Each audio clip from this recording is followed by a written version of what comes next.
I'm pretty sure every artist who's ever handled a brush has had this or something similar to this happen to them, where they stepped away, forgot about their brushes, everything's dried, and now it's pretty much sealed to the bottom of the cup.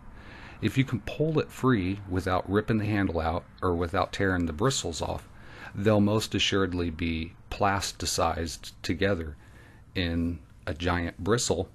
I've killed more brushes in my artistic career than I'm willing to admit, but it's an embarrassing number. And for somebody with limited resources, for me to just treat brushes so disrespectfully, I have to make a huge production out of it just to remember to be a little bit more careful with my brushes and not leave them lying around. Normally when I've done this, I'll usually throw them across the room in a fit of rage. But I thought this time I would dispense with that and go with something a little bit more ceremonious. It's tragic. It's truly tragic. And I'm going to bow my head in a moment of silence and try to have some reverence toward these brushes' lives. I mean, they helped me create my children.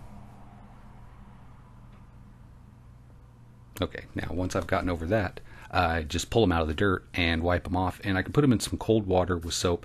And since I've already devastated them by soaking them and drying them out and letting them get cooped, I figured they're not going to, I'll just bring them back and they'll be like in a little nursing home cup of brushes. So they'll come back, but not all the way. And when you soak brushes like this, the wood will swell, it presses on the metal piece of ferrule, and then things can come loose, and it's really bad for your brushes. So don't do it. I'm telling myself. And if you know this, congratulations. And if you're figuring this out again and again and again like I did, maybe this video will help.